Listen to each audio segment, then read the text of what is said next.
And all you gotta say is yes or no. Okay. But it's just, I mean, you'll see, right? You don't have to develop on any of these answers. All you gotta say is yes or no. All right. Right? Do you believe in the second coming of Jesus? Yes. Do you believe in the rapture?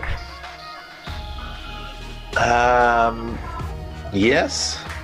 Okay. Do you think any of the previous two is happening in your lifetime? No. All right. No. That's cool, man. Wow. Those are three big questions for yeses and nos. I know.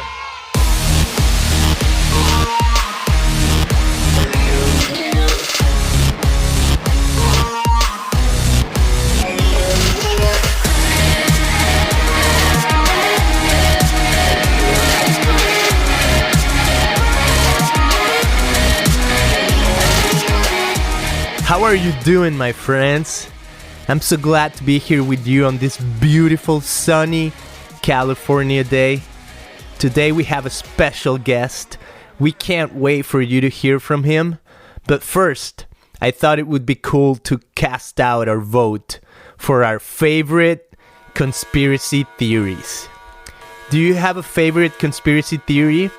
Or even, are you afraid of any conspiracy theory? I think some conspiracy theories are developed around past phenomenons. Let's say the assassination of JFK or the landing of the moon. But what about those conspiracy theories that revolved around future events? Almost like prophetic events waiting to happen. The only reason why I would love to do this, it's, let's just say, in 5 or 10 years, we are able to look back and see whether or not any of those got even close to happening or becoming evident or not. So I'll tell you a few I have heard in the recent months, and they all have to do with the future. So number 1.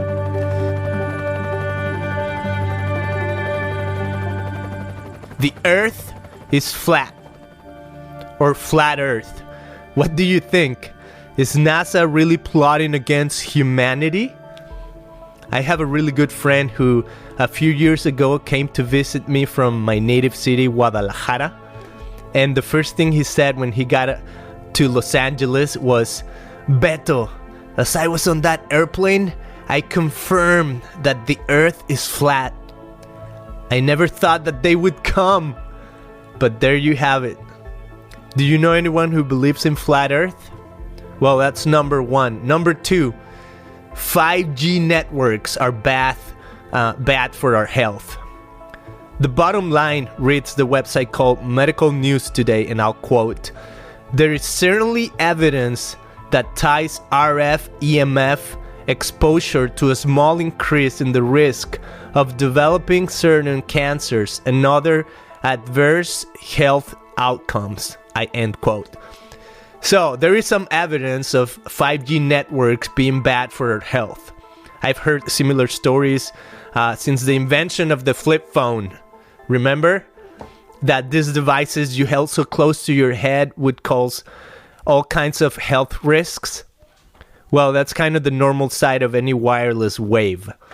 But it's not really a conspiracy theory until that point.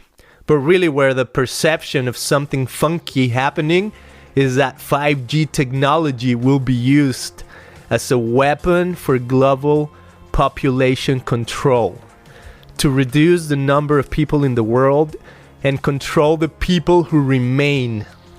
Some sort of mind control device. Have you heard any of those? Well, so far we have conspiracy theory number 1, the Earth is flat. Conspiracy theory number 2, 5G networks are going to be used as weapons of global population control. And I would like to finish with conspiracy theory number 3.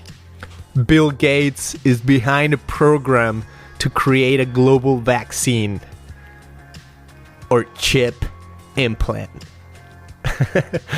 Maybe some of you have watched the TED Talk that Bill Gates gave in 2015, where he pretty much lays out a very similar landscape for what we're experiencing right now with the coronavirus worldwide pandemic. Well, considering he's a forward-thinking technology developer, it's not really a surprise that some of the imminent dangers of a global virus spreading could become a reality, right? I even remember as a teenager watching a movie called Outbreak. Did you guys watch that one? Which actually Bill Gates quotes in his TED Talk. But the conspiracy theory rises by these crazy rumors. And I found this on the dailybeast.com, and I quote, "Conspiracy theorists have claimed that Gates is somehow developing a tracking device to pair with any coronavirus vaccine. Some right-wing figures have claimed Gates is developing the mark of the beast, predicted in the book of Revelation. In fact, Gates' Foundation funded research in 2016 into using invisible ink to track child vaccination in developing countries long before the coronavirus pandemic." I end quote. So there you have it. 3 conspiracy theories that are popular right now. And we would love to hear your opinion. If you have any friends or family who believes any of this, well, what's your take on it? But today is a beautiful day. And I said at the beginning that we're going to hear from Chris Kretzu, a pastor here in the city of Costa Mesa, California. And it doesn't matter where we are from, except for the fact that California is sunny and beautiful. But it matters that wherever you are listening, you can find hope. And today, one of the big ideas that we're going to explore is, what does resurrection power look like after Easter? I invite you to brace yourself as you enter into the only future that there is.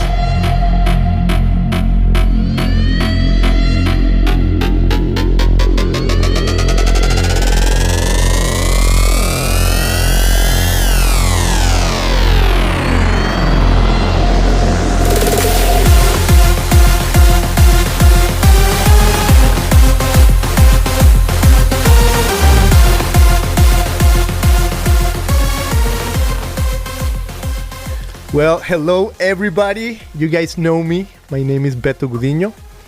But perhaps you don't know Chris Kretzu, who is with us this morning. We're on a call here in Costa Mesa. He's in his house, in his own lockdown, and I'm in my own lockdown here on this side of town. But we want to introduce Chris to all of you who are listening. Chris is, I would call him a young pastor. Here in Costa Mesa. He pastors a church called SouthHills, and we just want to welcome him and see, what we'll start shooting him a few questions. But Chris, how are you? I'm doing good, man. As good as anybody can be doing right now, I think. We're all figuring out this new normal and new routines and all that kind of stuff. So I'm excited for this because it's a little bit of a break from my normal things that I do each day right now. So it's fun to be able to hang out and talk with you.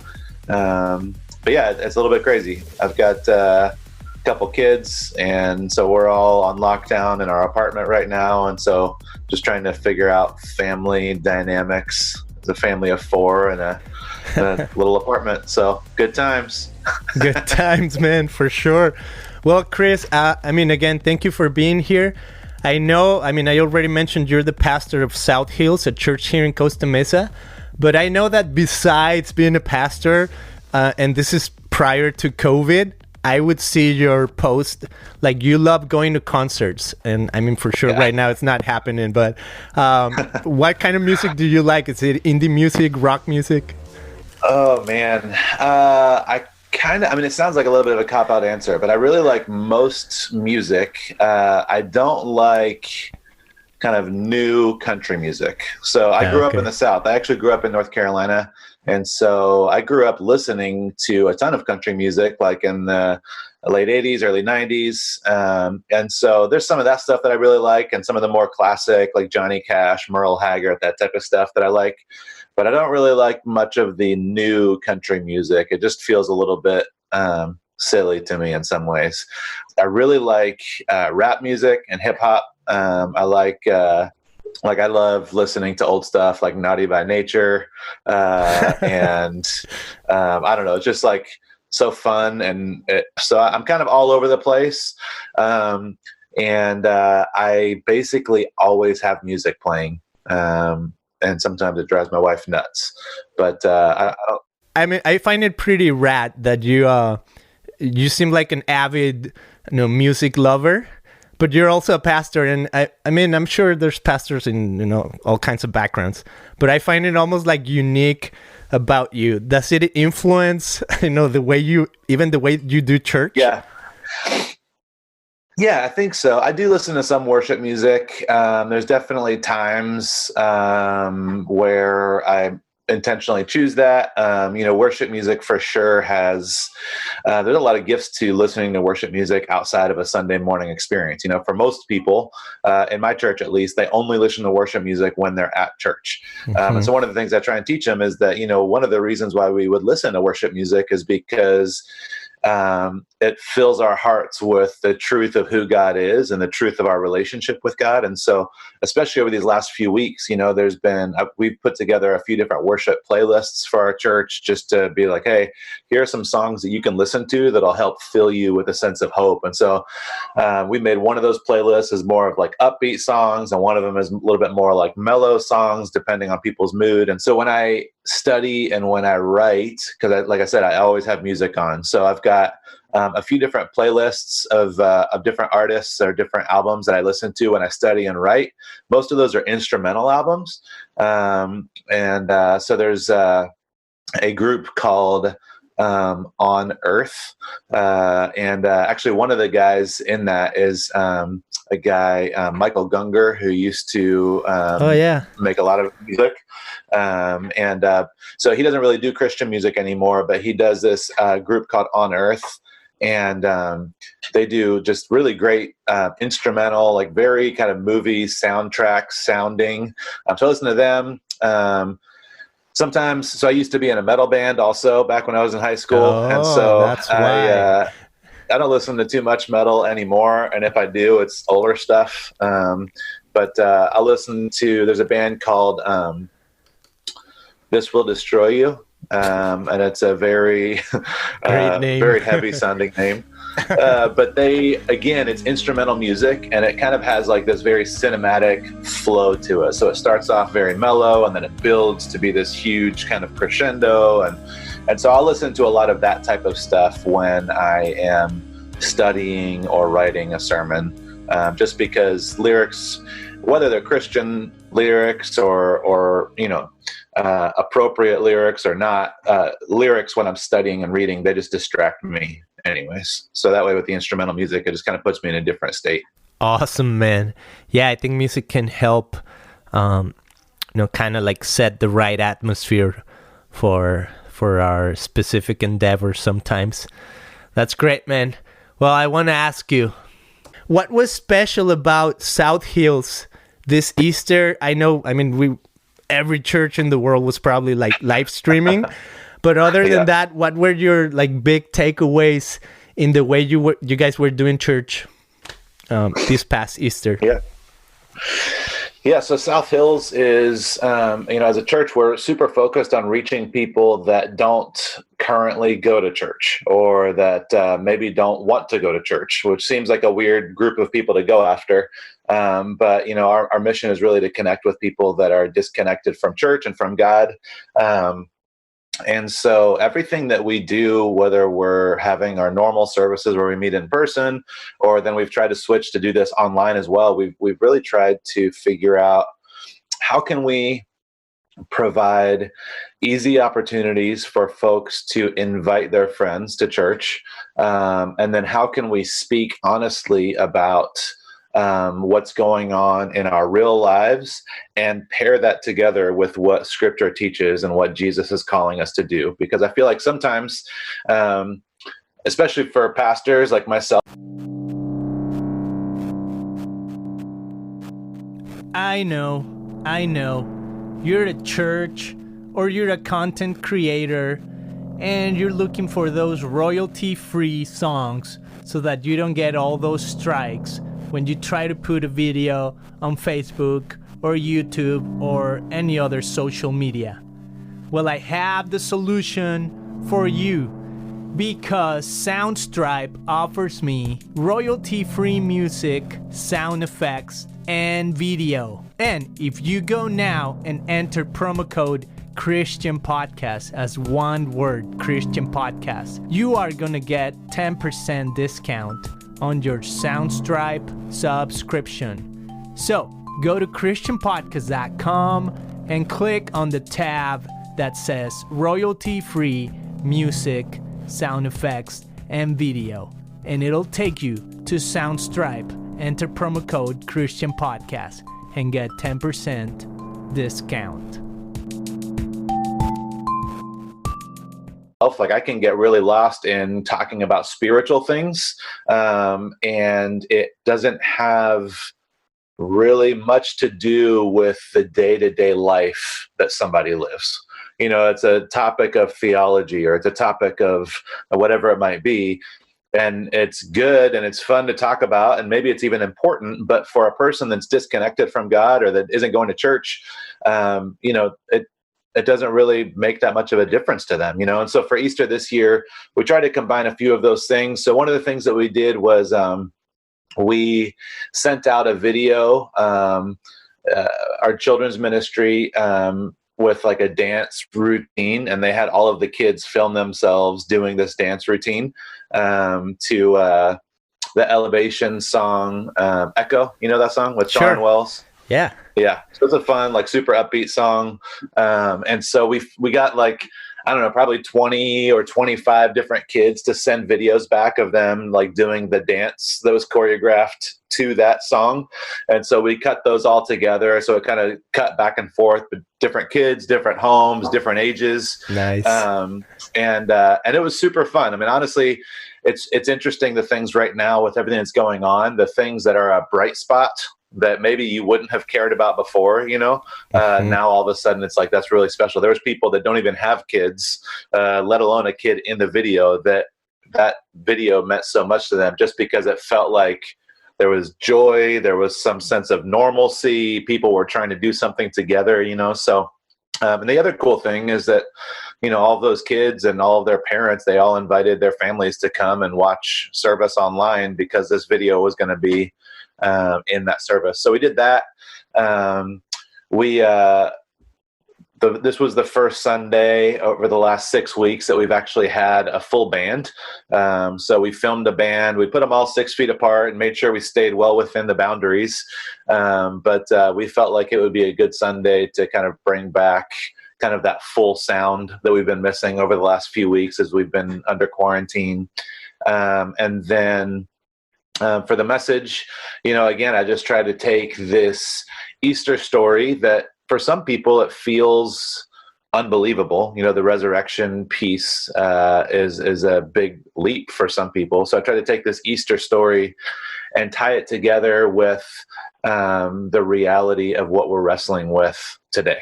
And how difficult it can be.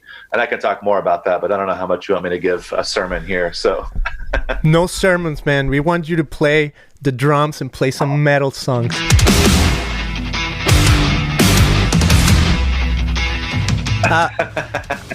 No, it's actually, well, Easter, this is my perception, because when I came to America, I've been here for about 15 years. And Easter for Christians was like the Super Bowl, right? Yeah, like for big sure. party. Like this is the day everybody shows up to church. This is the day when, you invite people to come that normally don't go to church, right? And what you're saying is, I mean, there's that dynamic of people tuning in, the kids doing special dance and things like that. What would you say to the people? Because I know this happens again and again.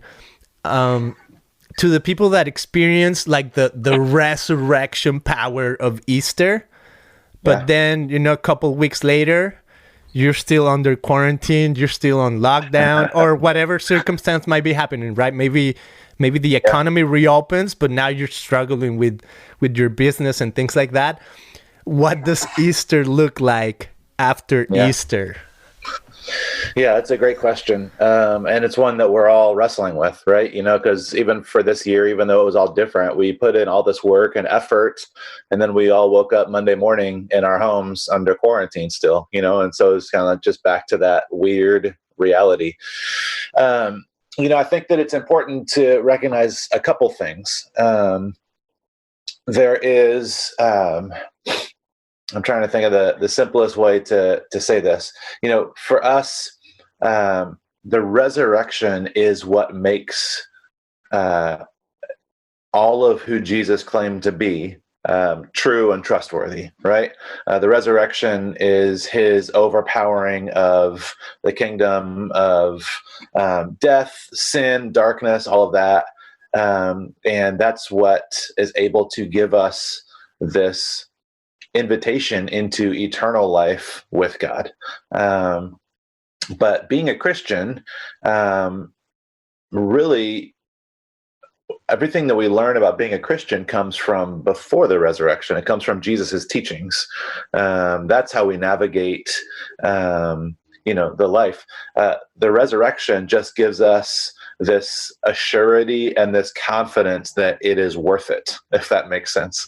And so what I talked about a little bit on Easter was, that part of the Easter story in, I believe it's in Luke, when there's a couple guys walking this road to Emmaus, and they're talking about everything that had gone on. They were some of Jesus's followers, not part of the 12, but they had followed Jesus and knew him, and you could just kind of see how devastated they were. And so they're walking this road talking about everything that had happened, and that Jesus was crucified, and he was in that grave, and somebody stole his body, and then Jesus shows up and he's talking to them, but they don't recognize him.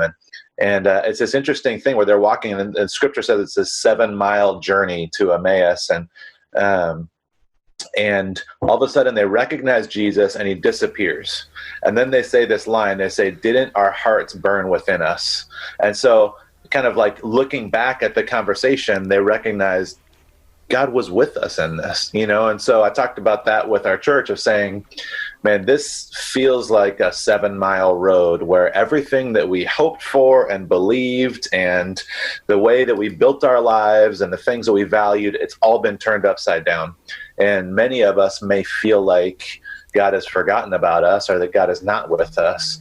But there is a moment that will come where we will recognize this kind of burning in our hearts, this sense that, man, God was with us that whole time. I can look back now and I can see the way that he cared for, or he provided, or he, whatever it might be. And so I think to be, to live an Easter lifestyle after Easter, it has... The resurrection is what gives us the confidence to continue living out what Jesus taught. Does that make sense? Good the word, disciples, man. They hid in their homes for weeks after the resurrection because they were terrified, and they knew that Jesus had been raised at that point, but they still hid in their homes. And then when they went out, the resurrection was true.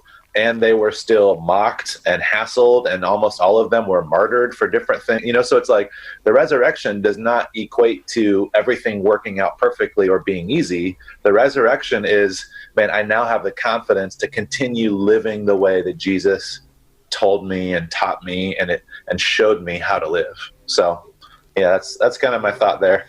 So good, man. I love it.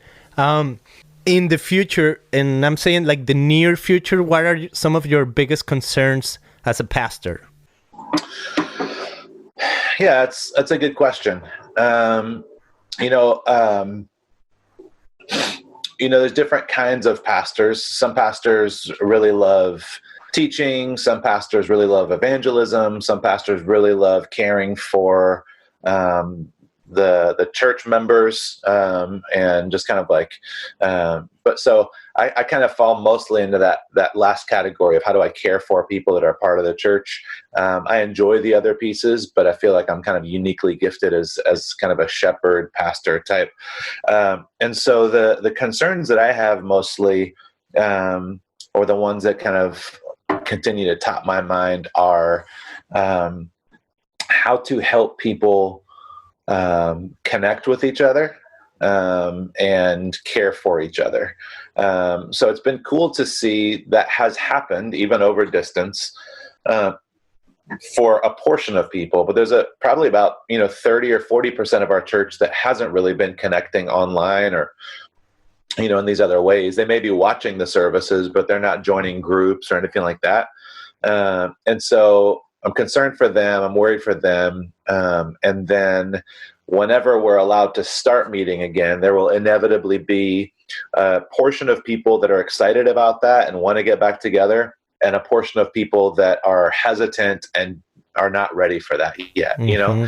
And so then you have these two different sides, and you have to figure out, okay, how are we going to help them connect with each other and be respectful of each other? Mm-hmm. It's kind of the same thing that we talk with when we talk about politics. Yeah, exactly. It's not because one side is right or the other side is wrong. It's like, man, we are supposed to be able to love and care for each other, even though we believe differently about some of these issues. And so those are some of the things that I look forward, or looking into the future of trying to figure out, okay, it's going to be challenging to navigate some of these things. Mm-hmm. So does that answer your question? Yeah, totally. I think, it's super interesting because people are, coming back together. Some might be hesitant, some other, and then almost like right away, you got to start talking about politics, right? Because the elections are coming, at least here in America. So then you have, the people that are divided in that manner, right? Or even right now, you see some people that support like reopen now. We want our freedom, we want our rights, and things like that. And in a sense, who knows? This might be some of our church goers, and like you said, right? We gotta teach him how to be kind to one another and respect each other's points of views. So for sure, there's a little bit of a challenge coming up soon. What would you tell people, or why should people check out SouthHills? People should check out SouthHills if they don't already have a church home. Good. I'm so grateful for Costa Mesa, and obviously it's beyond Costa Mesa, but there's a lot of incredible churches in Costa Mesa, and I'm grateful that the pastors really genuinely have built a relationship with each other. And I feel like there's not much competition that I've seen in other churches, and other places. So what I love about the churches of Costa Mesa is that I don't feel like I have to compete with anybody else. And when I don't have to compete, then I get to be fully who God created me to be. I don't have to try and win anybody else over. And so, like I said earlier, for us, we're a church that's deeply focused on reaching people that are unchurched and disconnected from church. And so if you think that you don't like church, then you should come try SouthHills. If you think that Christianity doesn't have anything to do with your day-to-day life, then I think that you should come try SouthHills. If you already have a church home, if you already have a place that you call home and are connected, then stay there, stay invested, and continue caring and being a part of that community. But if anybody is out there that is kind of given up hope on what they understood church to be, then I think that would be a person I would want to come try SouthHills. Cool, man. Where can they kind of like check out what's going on at SouthHills? I'm sure you have a website or live streams and things like that. Yeah, for sure. So our Instagram is SouthHills Costa Mesa. So that's probably the piece that's updated the most frequently. SouthHills Costa Mesa on Instagram. We're on Facebook too, but then our webpage is southhillscostamesa.org. southhillscostamesa.org. So people can go check that out. And That's so cool, man. Well, thank you so much for giving us some of your time. We really appreciate it. We want to let you go. Yeah, well, I appreciate you inviting me on, and it's been fun hanging out. It's been fun getting to know you over the last few months, and hopefully we can do it again sometime. Yeah, take care, man. In person next time. In person at the school, please. I'm eager for that day when I can drop my kids off at school and just be like, see you. Absolutely.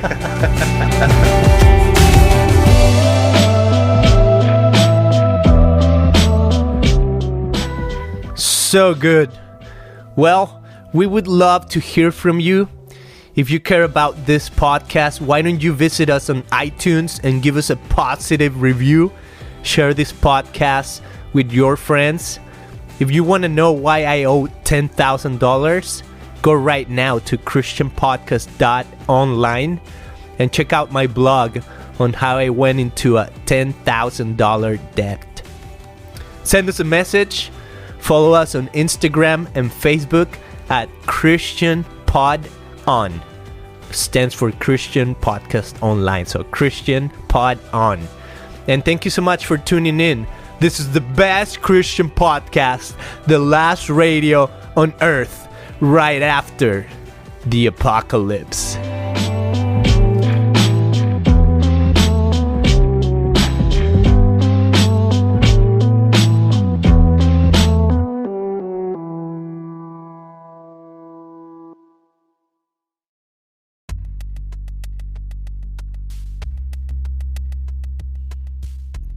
Thanks for listening to this episode of Christian Podcast. If you liked this episode, share it with friends and family. Make sure you subscribe and leave a positive review wherever you can. You can also visit christianpodcast.com to learn more about our show. Hasta la vista.